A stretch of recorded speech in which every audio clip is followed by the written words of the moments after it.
PIB है और DD news है। खासकर एक टॉपिक अभी काफी न्यूज में है, क्वेश्चन बन सकता है, ओपन स्काई ट्रीटी। ठीक है, ये टॉपिक है, शायद आपने सुना भी होगा, ओपन स्काई ट्रीटी, है ना। ट्रीटी, तो ये है क्या ओपन स्काई ट्रीटी? ओके,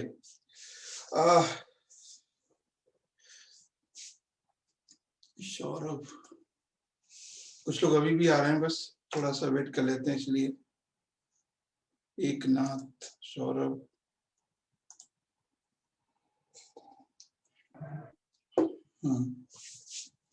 अभी देखा है न्यूज में, खासकर कुछ दिनों में, कुछ सालों में, open sky treaty.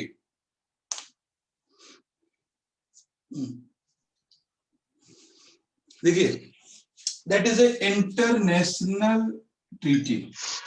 Inter,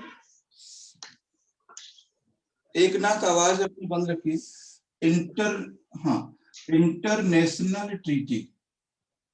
okay, that is international treaty.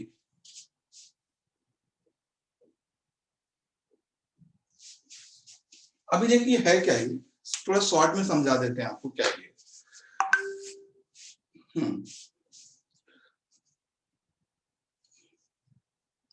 ठीक है, आवाज नहीं आ रही है किसी किसी को, तो आवाज यहाँ से तो सही जा रही, बाकी लोगों को आवाज आ रही है आप लोगों को? Yes sir. ओके, आवाज सबकी डिवाइस से ही ऑन होगी। तो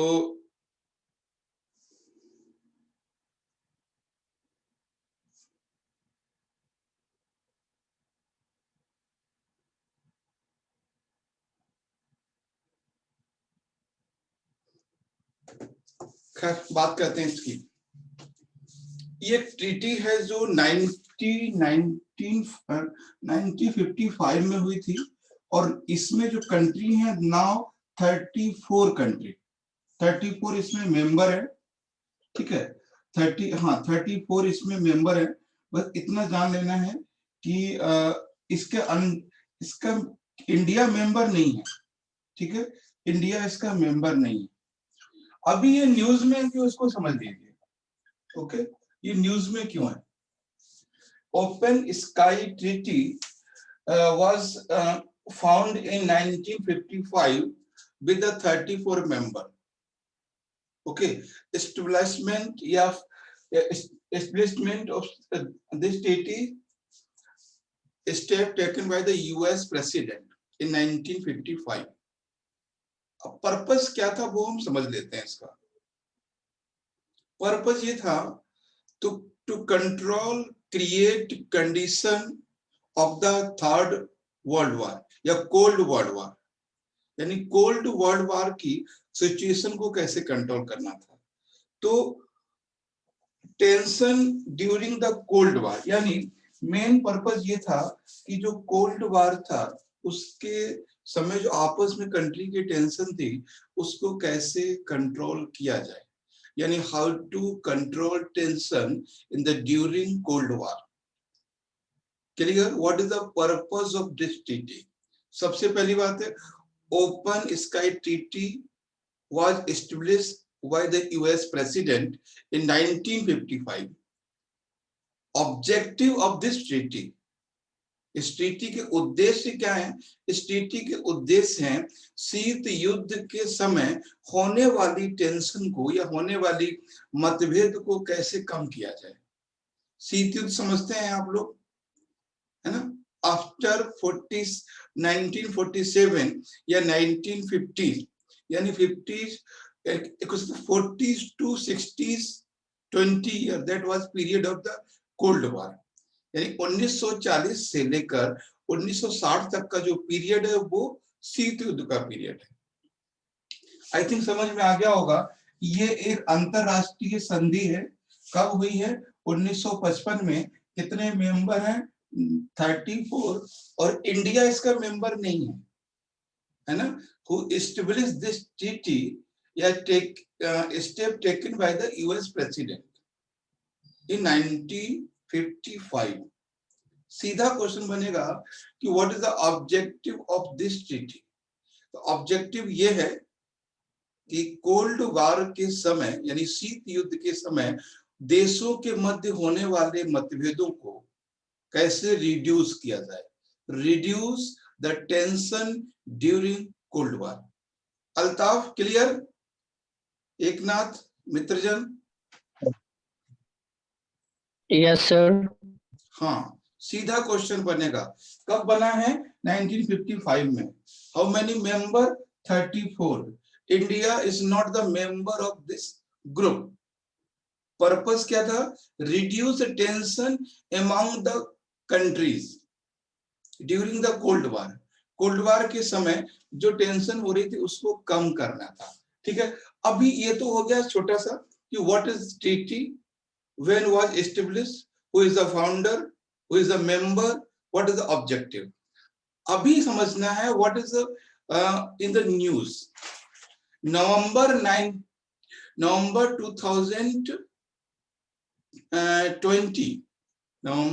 2020 withdraw the participation of USA। यानी नवंबर 2020 में यूएसए ने अब इससे खुद को अलग कर लिया है, यूएसए ने। ठीक है, अभी कुछ दिन पहले रसिया ने भी इससे खुद को अलग कर लिया है। तो जो दो कंट्री है वर्ल्ड के, उनको दोनों को अलग कर लिया है। तो काफी न्यूज में है ये।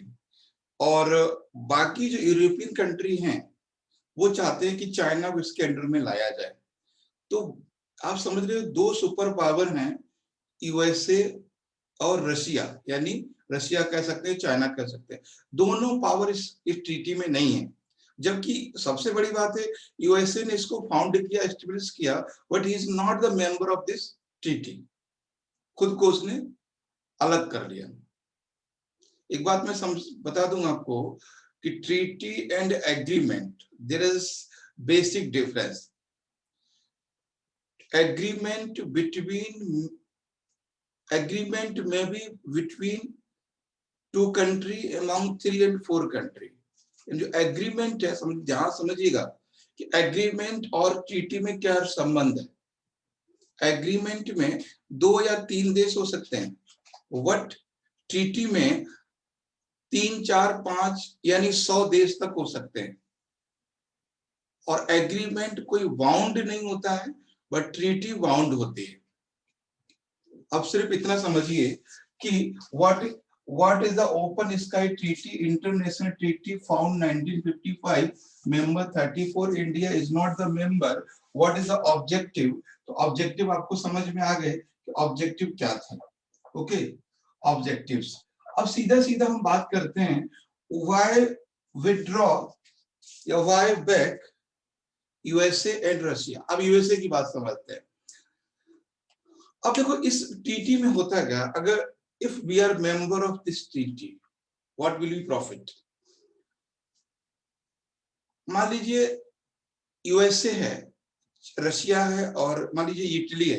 इटली मेंबर है उस कंट्री का, इस ट्रीटी का, और हम भी मेंबर है, रशिया भी है। अगर हमारा प्लेन है ना, हमारा प्लेन अगर इटली में जाता है, इटली का प्लेन रशिया में जाता है, या रशिया का प्लेन यूएसए में जाता है, तो जो कंट्री इस ट्रीटी का मेंबर होता है उसको अपनी टेरिटरी का, जिस टेरिटरी में प्लेन जाएगा, उस टेरिटरी का, उस एरिया का स्पाई करने का ऑर्डर, परमिशन देना पड़ता है। मान लीजिए अगर कोई प्लेन आता है इटली का दिल्ली में, तो जो प्लेन आएगा दिल्ली के आसपास के एरिया को इटली की जो स्पाई है, जो इटली की जो सिक्योरिटी एजेंसी है, उनको अलाउ करना पड़ेगा भारत सरकार को कि वो लोग यहाँ पर आ सकते हैं और उनकी टीम यहाँ पर स्पाई या जासूसी कर सकती है कि वो प्लेस सेफ है या नहीं। अब बहुत शॉर्ट में समझ लीजिए क्यों यूएसए ने छोड़ा।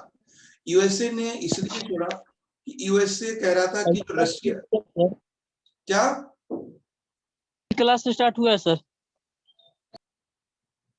क्लास जो टाइमिंग है वही स्टार्ट हुआ होगा। यूएसए ने इसलिए छोड़ा है कि यूएसए कह रहा था कि रशिया हमारे एरिया को, उन एरिया को भी स्पाई कर रहा है जिस एरिया में परमिशन नहीं है, तो इसलिए यूएसए ने उसको छोड़ दिया। ठीक है, अब रशिया ने क्यों छोड़ा है? रशिया ने इसलिए छोड़ा है कि नाटो के जो कुछ मेंबर हैं वो रशिया कह रहा है कि नाटो के कुछ मेंबर हैं जो रशिया के एरिया के अनऑथराइज्ड एरिया को स्पाई कर रहे हैं। तो मतलब ये जिस कॉन्फिडेंस के लिए ट्रीटी की गई थी वो कॉन्फिडेंस एस्टेब्लिश नहीं हो पाया। लास्ट 2019 अप्रैल में टर्म जो वहां के प्रेसिडेंट यूएसए के हैं, उनके गोल्फ कोर्स फील्ड से एक रशिया का प्लेन फ्लाइट किया था, उड़ा था। तो उन्होंने बोला था यार ये ठीक नहीं है कि उनकी एरिया में रशिया का कोई प्लेन कैसे आ गया, स्पाई प्लेन वो भी। तो सिक्योरिटी रीजन से रशिया, यूएसए ने खुद को अलग किया है और रशिया ने भी खुद को सिक्योरिटी रीजन से अलग किया है। तो that is a basic about the open sky treaty. क्या है, रशिया क्यों इससे अलग हुआ, यूएसए क्यों अलग हुआ, इंडिया को क्या प्रॉब्लम है? इंडिया को ये प्रॉब्लम है कि इन फ्यूचर, है ना, मे बी इंटरनेशनल डिस्टर्बेशन, यानी आप फ्यूचर में अंतरराष्ट्रीय डिस्टर्ब हो सकता है।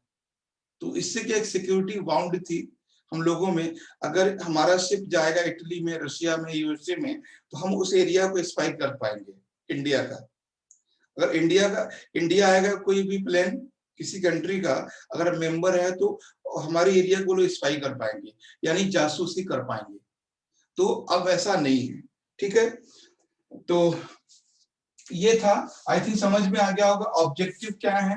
ऑब्जेक्टिव है reduce the tension among the member during Cold War, या promote security in the region, या control the terrorism। इस तरह के इसके रीजन है। तो क्वेश्चन आपका यही बन सकता है कि इंडिया का क्या इसमें रोल है, इंडिया को क्या प्रॉब्लम है। इंडिया चाहता है कि इस ट्रीटी को फिर से बनाया जाए, और इंडिया का ये भी कहना है कि इस ट्रीटी में चाइना को भी शामिल किया जाए, और हम भी शामिल होने को तैयार हैं। तो इंडिया, कमला हैरिस है वहां पे, तो बहुत सारे चेंजेस होंगे इंटरनेशनल लेवल पर अगर कमला हैरिस है इंडिया की वजह से। ठीक है, तो ये था पूरा ओपन स्काई ट्रीटी। बताएं, कोई दिक्कत, कोई डाउट? 3 पॉइंट्स इसमें लिखना है आपको, सिर्फ 3 पॉइंट। सबसे पहला पॉइंट है कि व्हाट इज द ट्रीटी, है ना, कि व्हाट इज ट्रीटी, यानी संधि क्या है, इसको लिखना है। तो संधि 35 देशों के बीच में है। इसकी शुरुआत यूएस के प्रेसिडेंट ने 1955 में की थी। ठीक है, और इसका ऑब्जेक्टिव्स क्या था? What is the objectives? Objective था, क्या था कि रिड्यूस द टेंशन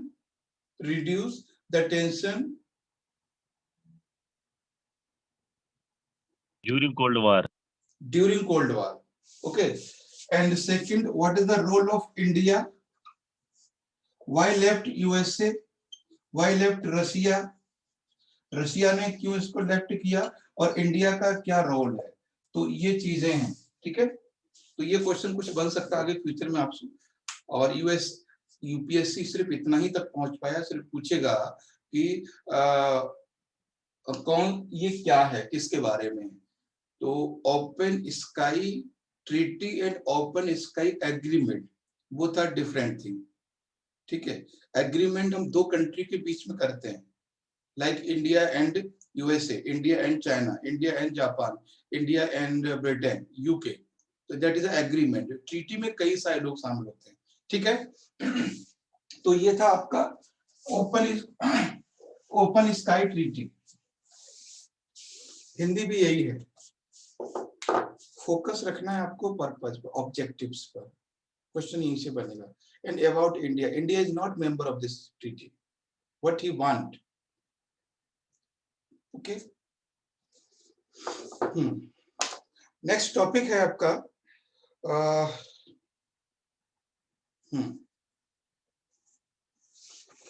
नेक्स्ट, एक मैंने कल आपको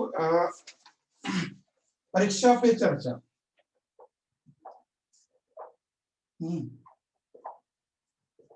परीक्षा पे चर्चा, परीक्षा पे चर्चा, ठीक है।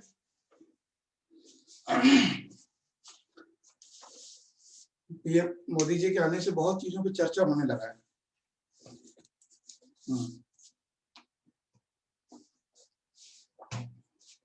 देखिए,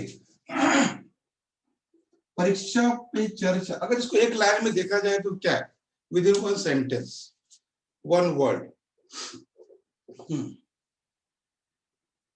जो आप मिनिमम वर्ड्स में चीजों को एक्सप्लेन करते हो, that is a main thing. क्या है ये? Interactive academic program, interactive academic program. Interactive माने एक दूसरे से मिलना, एकेडमिक मीन्स एकेडमी लेवल पर, academic means till 12th class. Okay, तो यानी इंटरेक्टिव एकेडमिक प्रोग्राम लिख लीजिए, interactive academic program, academic sorry academic program, ठीक है, interactive academic program. The part of movement, ये भी क्वेश्चन बनेगा, the part of movement, part of movement, exam warrior, exam warrior. तो ये है क्या एग्जाम वॉरियर, बता सकते हैं कोई आप लोग?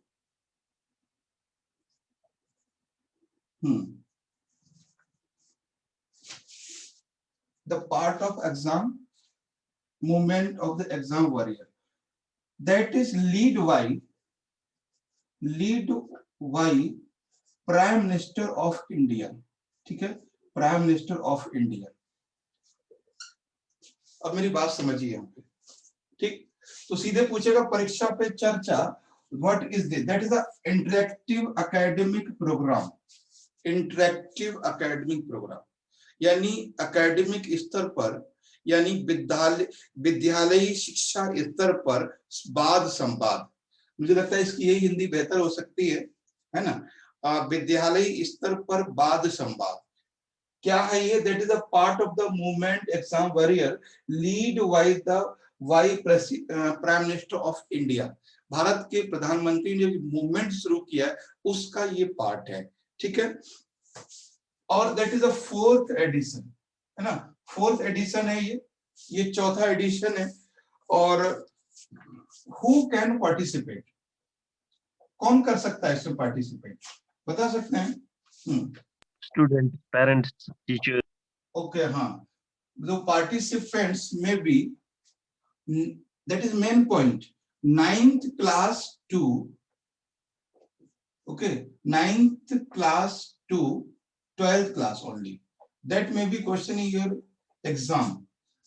पूछेगा कि सभी, कोई भी बच्चा उसमें भाग ले सकता है, पार्टिसिपेट, ऐसा कुछ नहीं है। Student 9th to 12th class, that's the main thing, and other parents and teachers and, और कौन लोग कर सकते पार्टिसिपेट बताएं? स्टूडेंट तो है, बट स्टूडेंट ओनली, हाँ, स्टूडेंट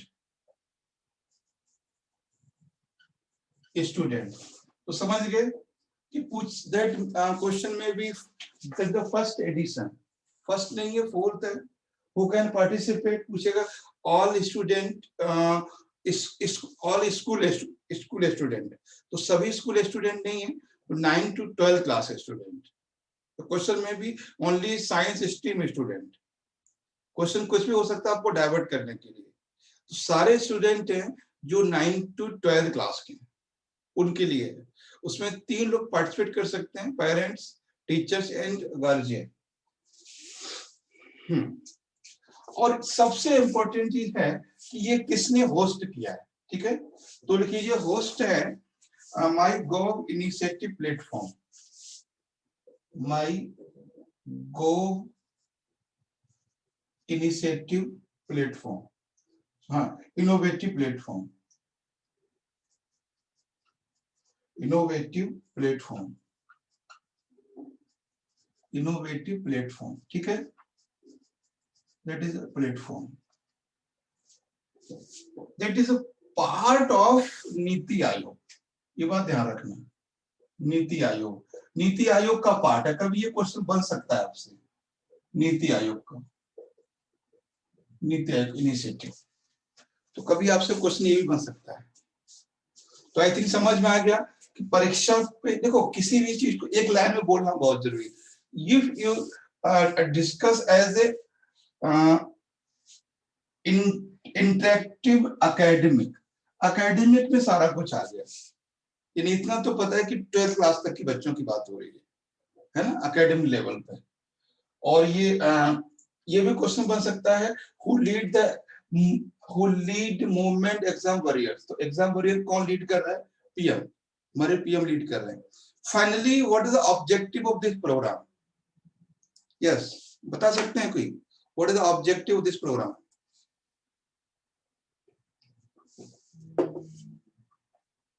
यस,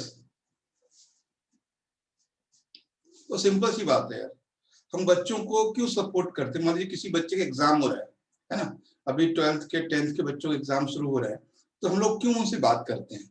क्या पर्पज है हमारे पीएम का? बता सकते हैं? To gain maximum marks. Question पूछेगा एग्जाम पे चर्चा, हमने इस पे शायद, हाँ, हमने इस पे एक कुछ नोट्स भी बनाया है छोटा सा, शायद अगर आपको मिले देखने को तो हमने बनाया है वो, है ना। अभी मैं दिखाता हूँ आपको कुछ क्या क्या क्वेश्चन उसमें हो सकते हैं। बस 1 सेकेंड।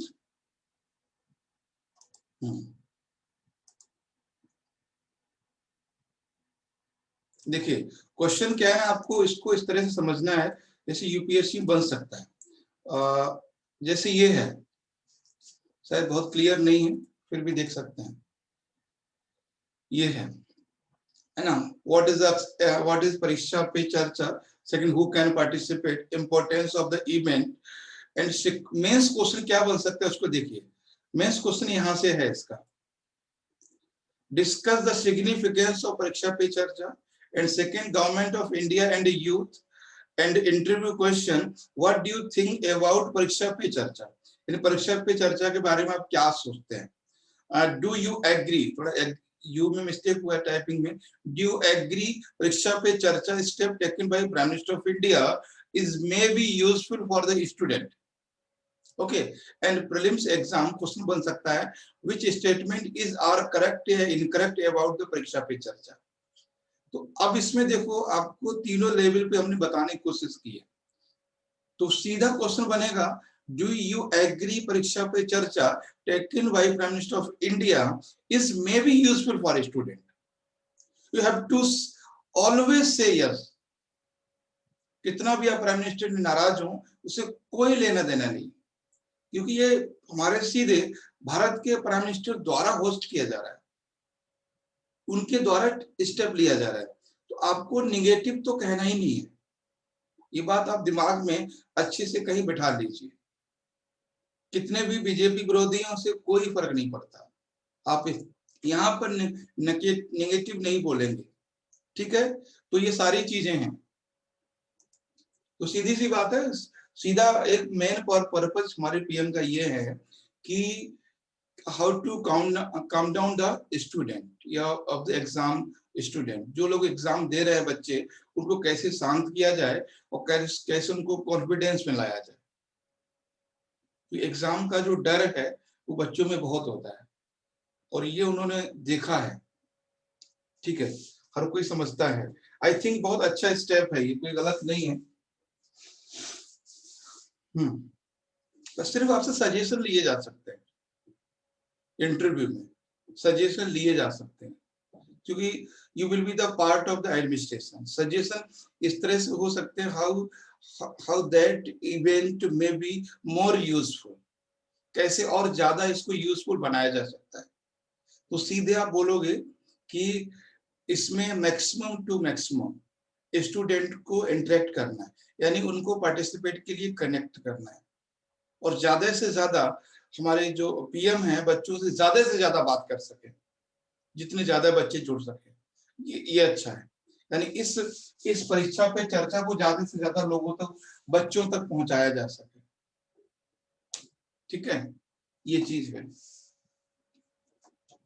देखो पता है कि prime minister of India is a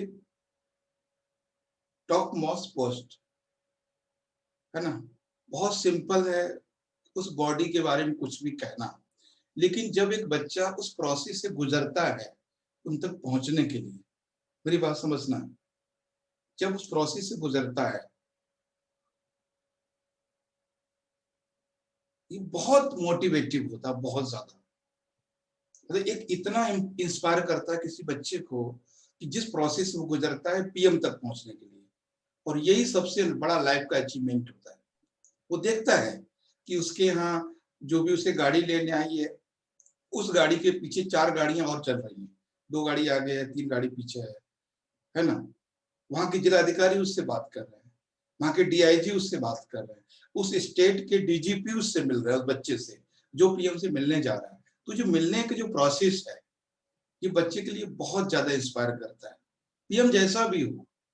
लेकिन जो प्रोसेस गुजरता है, एक जिलाधिकारी से मिलना, एसएसपी से मिलना, डीआईजी से मिलना, डीजीपी से मिलना, मुख्यमंत्री से मिलना, जो एक ग्लैमर देखता है, ग्लैमर नहीं कह सकते, सक्सेस का जो ग्लैमर है वो देखता है, तो उसके अंदर भी एक हाईली मोटिवेशन जागता है। ये हिडन चीजें होती हैं, ठीक है, ये चीजें हिडन होती हैं। अब सिंपल जाते हैं, किसी एमएलए से मिलने जाते हैं, आपको एक अलग सा फील होता है, वे 4 गाड़ियां इधर खड़ी, 2 इधर खड़ी हैं, 4 उधर है, तो वहां पे लगता है कि यार ये लाइफ है। और बच्चे तो पीएम से मिलने जा रहे हैं, अब सोचिए कितनी सिक्योरिटी से, कितना सिस्टमेटिक वे से वहां जाएंगे, क्योंकि लाइफ एक डिसिप्लिन क्रिएट होगा। ये जो बात होगी तो होगी, कोई बात नहीं है, तो ये बात इंटरेक्ट होने के लिए बच्चों को कितना प्रिपेयर किया जाएगा, कितना उनको रेडी किया जाएगा, कितना उसको एक इंस्पायर किया जाएगा, वो अलग अचीवमेंट होता है। ठीक है, कभी आपसे पूछा जा सके कि क्या जरूरत थी इसको, पीएम से मुलाकात जरूरत नहीं है। पीएम से मुलाकात का जो प्रोसेस है वो बहुत ही इंस्पायर करने वाला होता है, बहुत ज्यादा। बताएं कोई डाउट हो तो। यस, क्लियर है? अल्ताफ, सौरभ, सचिन, एकनाथ, बताएं। Yes sir. Clear है सर। हाँ, तो लिखना है आपको जो है रियल में। नेक्स्ट है इसमें एक अभी हमारे नीति आयोग ने एक बिहार में आंगनवाड़ी सेंटर बनाया, वो काफी न्यूज में है, काफी वायरल हो रहा है। तो आंगनवाड़ी से कुछ भी क्वेश्चन बन सकता है, ठीक है, आंगनवाड़ी से कुछ भी क्वेश्चन बन सकता है। और मैं आपको कुछ क्वेश्चन अगर फोटो में दिखा सकूं उसके, तो मैं दिखाना चाहता हूं, अगर मिल सके मैं तो। कल हमने सेव किए थे वो फोटो।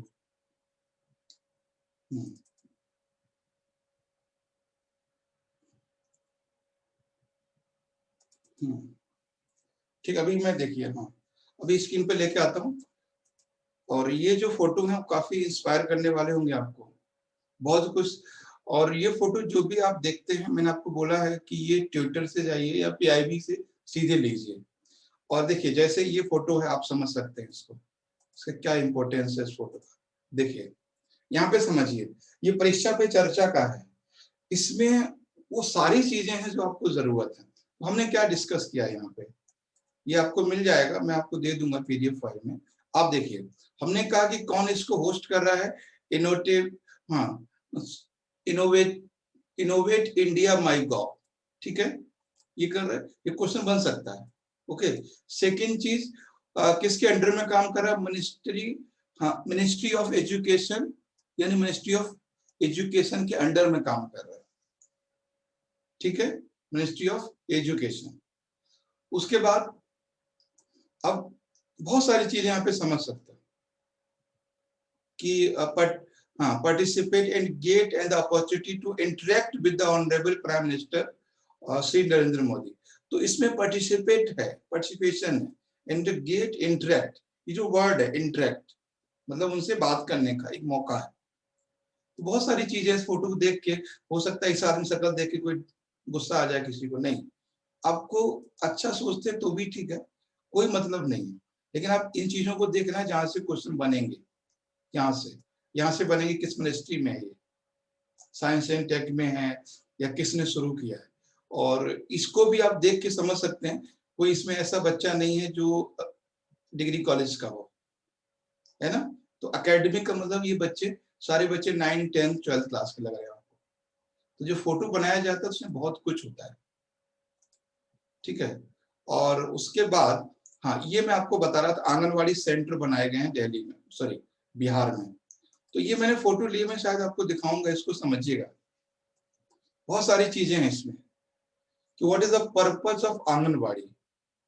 अब आंगनवाड़ी, बहुत सारे क्वेश्चन माइंड में आपके आ सकते हैं, उन क्वेश्चन से आपको मतलब नहीं है कि बिहार तो पहले भी था, लेकिन बिहार ऐसा अभी क्यों है। तो ये आंगनवाड़ी सेंटर बनाए गए हैं, तो कई सारी चीजें आप देख रहे होंगे इसमें कि आंगनवाड़ी सेंटर को मनरेगा से जोड़ा जा रहा है, ठीक, ये चीजें। और इसमें एक चीज यहाँ पर देखिए कि जो मनरेगा है, ठीक है, महात्मा गांधी नरेगा, ये किस अंडर, किस मिनिस्ट्री के अंडर में आता है, आप इसको देख लीजिए। बस ये दिखाने को मैंने दिखा था, ministry of rural development government of India, ठीक है, ministry rural development government of India. तो इसके अंडर में आंगनवाड़ी बनाए जा रहे हैं। इसका मतलब है कि आंगनवाड़ी सेंटर, इसका मतलब क्या है कि आंगनवाड़ी सेंटर सिर्फ रूरल एरिया में होंगे। मेरी बात पकड़ने की कोशिश कीजिए, क्वेश्चन यहीं से बनेगा। या तो आप इसको पकड़ लीजिए कि मनरेगा को, अगर मनरेगा को नहीं भी समझते हैं तो ministry of rural development government of India, यानी जो मनरेगा है या नरेगा है, जो ministry of the rural development government of India का एक प्रोग्राम इनिशिएटिव है, उसके अंडर में आंगनबाड़ी बनाए जा रहे हैं। ओके, खैर देखते हैं, आंगनबाड़ी में बहुत सारी बातें हैं, एक बार देख लेते हैं क्या ये। सिंपल सा मेरा क्वेश्चन रहेगा आप लोगों से कि what is the anganwadi, what is the anganwadi. देखो, व्हाट इज द आंगनबाड़ी, ये समझते हैं आपको। And second thing, development of anganwadi या formation of anganwadi, okay, formation of anganwadi, okay, and second, objectives of Anganwadi, objectives of Anganwadi. Here is only 3 things, बताएं। First thing, what is the Anganwadi? Simple sentence, within sentence, बता दीजिए, सबको पता होता है। देखो interview का समय आ रहा है अभी, और बहुत काम आने वाले वीडियो आपके, है ना। तो अभी रिजल्ट आने वाला यूपीएससी होली से पहले आ जाएगा। तो ये सारी चीजें that is for the interview, one sentence. मुझे लगता है कि आपको इसके बारे में पता ना हो, कोई ऐसा जो आंगनबाड़ी नहीं सुना, but lack of the vocabulary, जो वोकैब है उसका लैक है आपके अंदर, कमी है कि how to express in a sentence, कैसे किसी चीज को एक सेंटेंस में एक्सप्रेस करें, ये बहुत बड़ी चीज है। ये आप समझ रहे हो कितनी बड़ी प्रॉब्लम है। आपको सबको पता है ये आंगनवाड़ी है क्या, but how to design a sentence in a sentence, ये प्रॉब्लम है।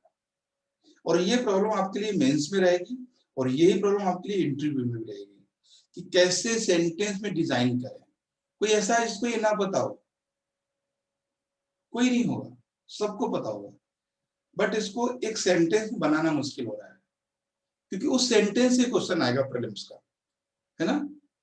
तो क्या है ये, ठीक, सीधा सेंटेंस बोलेंगे व्हाट इज, तो सीधे लिखिए, देखो डिस्कनेक्ट होने वाला है, दोबारा से आप कनेक्ट कर लेना उसी प्रोसेस से। Rural child care centre, okay, child care centre, okay, child care centre, simple sentence, rural child care centre, rural child care centre, ये है, यानी that is not in urban area, simple, child not for youth. इस line पर हम बहुत ज्यादा focus क्यों कर रहे हैं, आप लोग समझ पा रहे हैं? इस लाइन पर क्वेश्चन इसलिए फोकस कर रहे हैं कि आपको प्रीलिम्स का क्वेश्चन यहीं से मिल जाएगा। और मैं सच बताऊं, ये आपको दूसरी बार डिस्कस कर रहा हूं topic, I think with in 1 month. क्यों सचिन, मैं दिखा दूंगा, आज नहीं तो कल, मैं दूसरी बार डिस्कस कर रहा हूं, मुझे याद है, आपको याद होगा मैंने आपको बोला था कि 1000 पॉपुलेशन पर एक आंगनवाड़ी होता है। यस सर, किए थे सर। देखो बताइए, Yes, sir. गुड्डू को याद है, सोचिए बताओ, ठीक है। तो ये चीजें हैं,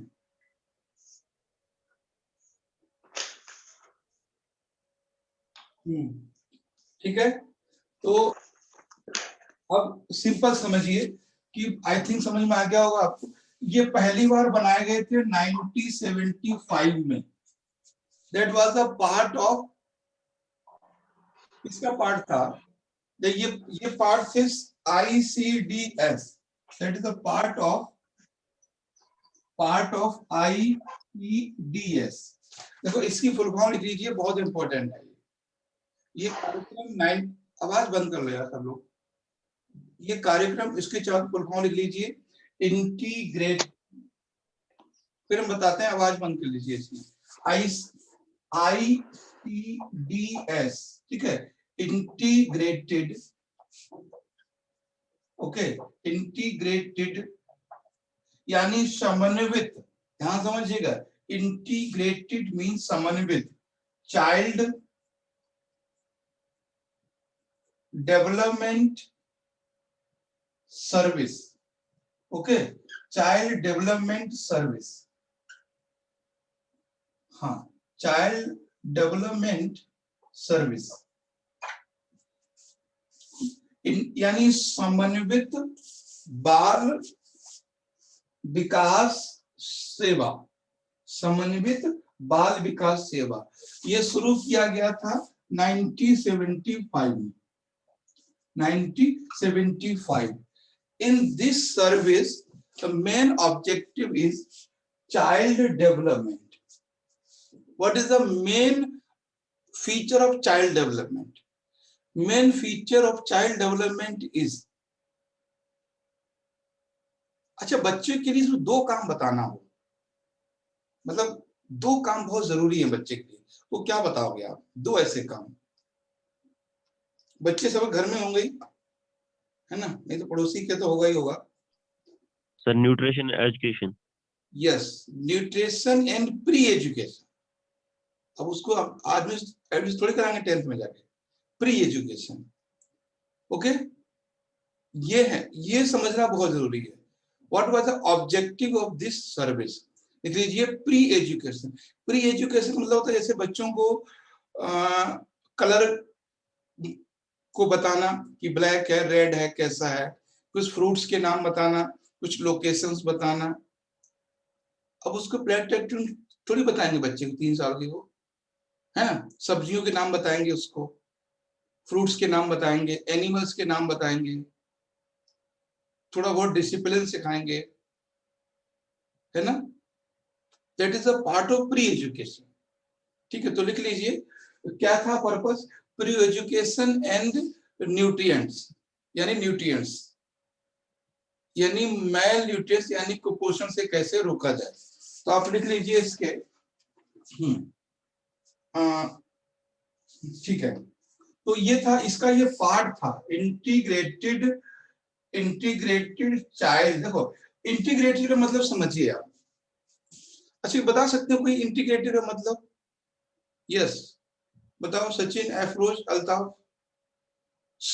दो, मैं क्यों फोकस कर रहा हूँ, ये बड़ी सारी चीजें। Combination. हाँ Combination. कॉम्बिनेशन, और थोड़ा इजी करो इसको। समन्वित का मतलब क्या होता है बताओ एक नाथ, समन्वित का मतलब क्या है? समन्वित integrated means multi objectives.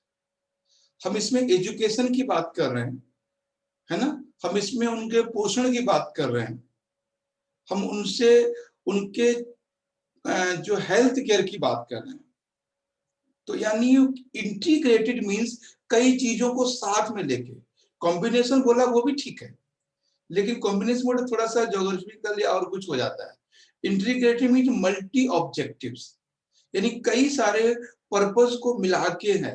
That is not for only nutrients, not for only pre education, है ना। इसमें प्री एजुकेशन भी शामिल है, इसमें न्यूट्रिएंट्स भी शामिल है, इसमें प्राइमरी हेल्थ केयर भी शामिल है।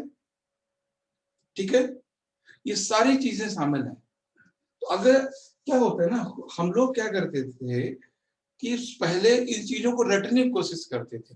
आई थिंक अगर इस वर्ड को समझ लेंगे सही से तो आप ऑब्जेक्टिव लिख देंगे 2-4 पेज में, है ना, 2-4 पेज में। एक छोटे बच्चे के लिए क्या क्या जरूरतें होती हैं, इंटीग्रेटेड प्रोग्राम है वो। चाइल्ड मतलब बच्चों के लिए, चाइल्ड का मतलब 13 साल का बच्चा नहीं है। चाइल्ड का मतलब होता है ए बेबी 0 to 3 ईयर। ये बात ध्यान रखना है, 3 साल के बच्चे को हम चाइल्ड कहते हैं, और 3 साल के बच्चे तक की जो माँ होती है उसको हम मदर कहते हैं। उसके लिए तो माँ हमेशा है वो, चाहे वो 15 साल का हो जाए, लेकिन कुछ ना, वो इज अ मदर। तो mother means a women that have baby 0 to 3 year, that lady is known as a mother. तो 0 to 3 ईयर के बच्चे को हम लोग चाइल्ड कहते हैं। मेरी बात समझ आ रही है आपको? क्योंकि that is extra health, extra care की जरूरत होती है इसको। तो कई सारे ऐसे वर्ड आते हैं ना कि माताओं को प्रदान करना है दवाई, ये माताओं को, माओ को। तो माओ जो वर्ड यूज होता है, माता जो वर्ड यूज होता है, उसका मतलब है कि डिलीवरी से लेकर 3 साल तक का जो पीरियड है किसी लेडी के लिए, that time she is known as a mother. Clear? इसीलिए मैटरनिटी लीव 3 साल की गई है, शायद आपको याद होगा। अभी लास्ट ईयर 3 साल तक कोई भी लेडी 2 बच्चों के लिए लीव पर जा सकती है विद पे 100%। ठीक है, 3 साल तक के लिए, लेकिन ये फैसिलिटी 2 ही बच्चों के लिए है। तो आई थिंक समझ में आ गया। Part of the ICDS, the purpose of this objective of this. हाँ, पहली बात जो आंगनवाड़ी है वो कितने होगी, 1:1000। ठीक है, 1000 पर 1 होगी, 1000 जनसंख्या पर आंगनवाड़ी सेंटर 1 होगा। Anganwadi is not a human being, anganwadi is a centre, anganwadi is a centre, not a human being. Anganwadi आ गई, आंगनवाड़ी कोई आती नहीं है, आंगनवाड़ी सेंटर है। ठीक है, तो आंगनवाड़ी का एक सेंटर 1000 पॉपुलेशन, अगर किसी गांव में जनसंख्या मान लीजिए 6000 है, ठीक है, तो इसमें 6 आंगनवाड़ी सेंटर होंगे। ठीक है, तो ये होंगे।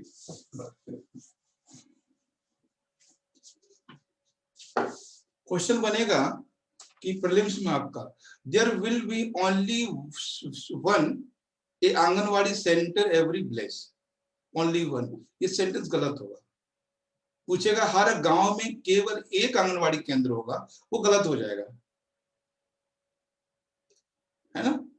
देखो प्रीलिम्स ऐसे ही निकलेगा, वरना नहीं निकलेगा, सही बता रहा हूँ। रटने से नहीं करे। अब लाइन के अंदर से कुछ ना कुछ निकालना है, वो क्या दे सकता है? हो सकता है यहाँ पे दे दे, है ना, वो दे सकता है कि 1000 मतदाताओं की संख्या पर। वर्ड्स को तो पकड़ना है। यूपीएससी 10th क्लास से ऊपर नहीं जाता है, सही बताऊं, सिर्फ 10th क्लास से ऊपर। 10th क्लास से ऊपर तब जाता है जब आपको आपकी मैच्योरिटी जाननी होती है उसको, तब वो 10th क्लास से जाता है। वो सीधे बोल देगा 1000 मतदाताओं की संख्या पर एक आंगनबाड़ी सेंटर खोला जाएगा। आप सोचेंगे हाँ यार 1000 तो था, आपने 1000 सुन लिया और यहाँ पे मतदाता नहीं सुना, आप यस करके आ गए, गलत हो जाएगा। वोटर्स नहीं है, पॉपुलेशन है। ठीक, अब देखते हैं ऑब्जेक्टिव्स। और ये भी हो सकता है यहाँ से क्वेश्चन बने, क्योंकि जब भी कोई वीमेन हेल्थ केयर की बात आती है तो हम लोग सीधे सीधे मिसेस गांधी को टारगेट करते हैं। मिसेस गांधी मतलब इंदिरा गांधी, क्योंकि फैमिली वेलफेयर प्लानिंग उन्होंने चलाया था। कभी आपसे क्वेश्चन बन सकता है और आपको दे भी सकता है कि anganwadi centre is started from 1984, ठीक है, 84 या 85 या 83। तो ये बहुत ही हाईली कंफ्यूजिंग पीरियड होता है, 1983 टू 1985। ये बहुत ज्यादा हाईली कंफ्यूजिंग टाइम पीरियड है फॉर द वुमेन्स क्वेश्चन, ठीक है। ये बहुत हाईली कंफ्यूजिंग पीरियड है, इंदिरा गांधी का पीरियड, ठीक। तो इंदिरा गांधी ने बहुत कुछ किया था उस समय, सरकार भी चली गई इसलिए। अब देखते हैं ऑब्जेक्टिव्स क्या है इसके। ऑब्जेक्टिव्स, अब देखो ऑब्जेक्टिव्स, पहला ऑब्जेक्टिव है ना इसमें, basic health care. Okay, basic health care, health care, basic health care. Basic health care समझते हो, यानी जहां आंगनबाड़ी सेंटर है वहां अगर मदर को कोई प्रॉब्लम हो रही है ना, सर में दर्द हो रहा है, बच्चे को खांसी हो रही है, बच्चे को डायरिया हो रहा है, बच्चे को फीवर हो रहा है, मदर को कुछ हो रहा है, तो वहां पे बेसिक हेल्थ केयर हो जाएगा। अब ये नहीं है कि उसका ऑपरेशन होना है तो वहां हो जाएगा, बेसिक हेल्थ केयर। और बेसिक हेल्थ केयर में इंजेक्शन नहीं आता, ये बात ध्यान रखना आप लोग। बेसिक हेल्थ केयर में इंजेक्शन नहीं आता है, बेसिक हेल्थ केयर में केवल ओरल मेडिसिन आती है, ये बात अच्छे समझ लीजिए आप लोग। टैबलेट आती है सर, क्या? टैबलेट। हाँ, टेबलेट में जो खाने पीने की दवाई हो, सिरप हो सकती है, टेबलेट हो सकती है, इंजेक्शन नहीं आता है बेसिक हेल्थ केयर में। उसका रीजन बता सकते हैं क्यों? चलिए बताइए, कोई रीजन बताइए फटाफट। कोई जुड़ा है डॉक्टरी लाइन से, बताओ इंजेक्शन क्यों नहीं आता बेसिक हेल्थ केयर में? कि वहाँ पर आशा की भी तो होना जरूरी होगा सर, इस आशा अलग, कारण से वहाँ पर नहीं आता है सर। आशा अलग को है। आशा मैं आपको बता दूं, सब लोग सुन लीजिए, ASHA work among 25 year to 45 year. ध्यान दीजिएगा, ASHA is a social rural activist, ठीक है। और ये 25 से लेकर 45 साल की महिलाओं के बीच में काम करती हैं, दैट इज ए आशा। आशा अलग है और ये आंगनबाड़ी सेंटर अलग है। इंजेक्शन इसलिए अलाउ नहीं होता है क्योंकि without diploma, without degree, you can not allowed to inject a person. अच्छा, यहाँ आंगनबाड़ी सेंटर में कौन होता है? क्या कोई एमबीबीएस डॉक्टर होता है क्या? नहीं, मतलब हाई स्कूल पास वहां पे वर्कर्स होते हैं, और हाई स्कूल पास वर्कर को ये कैसे अलाउ कर दिया जाए कि आप इंजेक्शन लगा दो किसी को? बता सकते हैं आप? हालांकि गांव में लोग लगाते हैं, अक्सर लोग लगा लेते हैं, लेकिन क्या परमिट किया जा सकता है एक 10th क्लास कैंडिडेट को कि जाओ भाई इंजेक्शन लगा दो जाके उसके? नहीं, उसी को परमिशन दी जा सकती है जिसने उसका डिप्लोमा लिया है, जिसने उसकी पढ़ाई की है, जिसने सीपीएमटी की है, जिसने एमबीबीएस किया है, जिसने जो भी मेडिकल से रिलेटेड कोई डिप्लोमा किया है, पढ़ाई की है, जिसने ट्रेनिंग ली है, उसको परमिट किया जा सकता है, ठीक है। यही क्वेश्चन आया था एक बार यूपीएससी में 2009 में या 10 में आया था।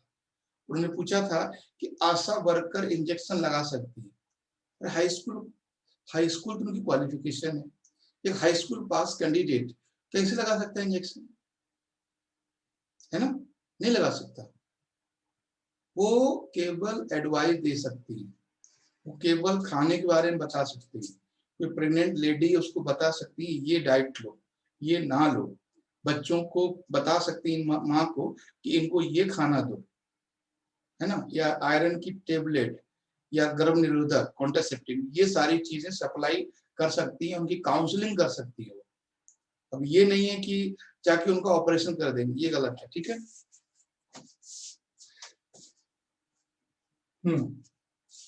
क्योंकि जब आप डिस्ट्रिक्ट में जाते हो यही चीजें मिलती हैं, है ना?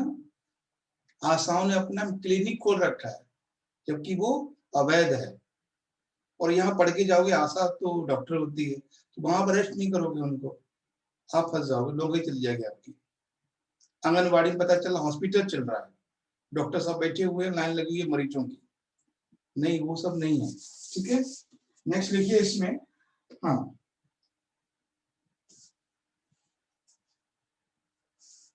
दूसरा इसमें आंगनबाड़ी में क्या है,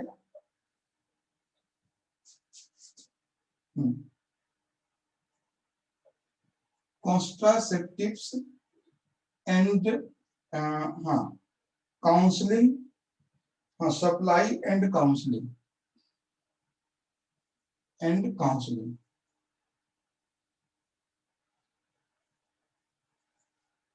ठीक है। एंड न्यूट्रिएंट्स एजुकेशन,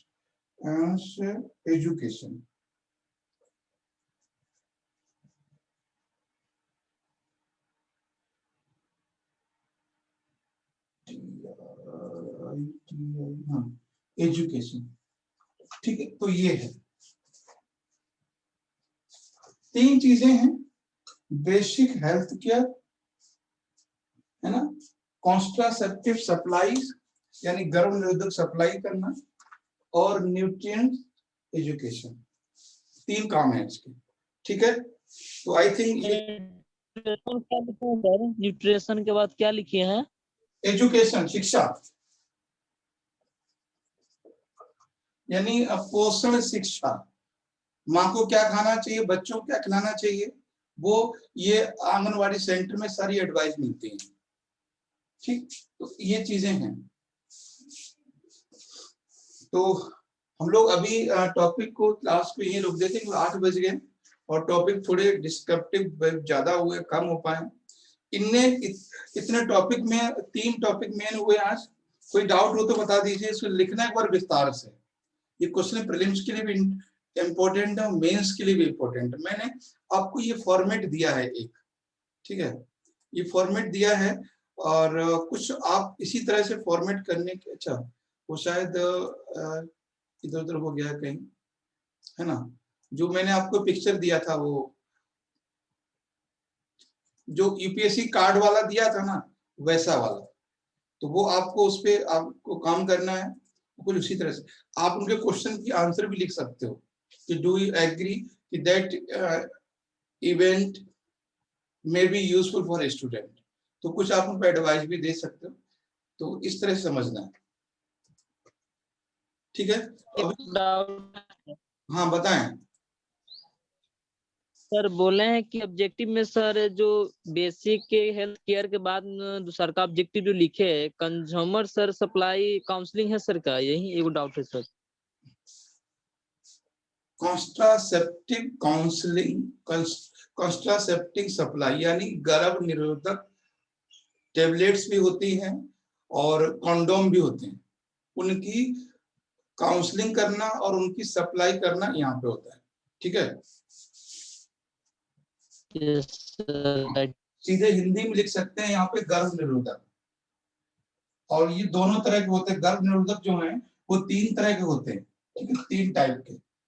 इंजेक्शन भी आता है, टेबलेट, और टेबलेट भी आता है, और कॉन्डोम से भी आते हैं। 3 चीजें होती हैं। कभी आपसे ये फ्यूचर में इंटरव्यू पूछ सकता है, बताइए कैसे है, इंजेक्शन, टेबलेट और फिजिकली, तो 3 टाइप के होते हैं। ठीक है, बाकी हम लोग कल मिलते हैं क्लास में, और 9 बजे क्लास है आपका, जो भी जैसे होता है।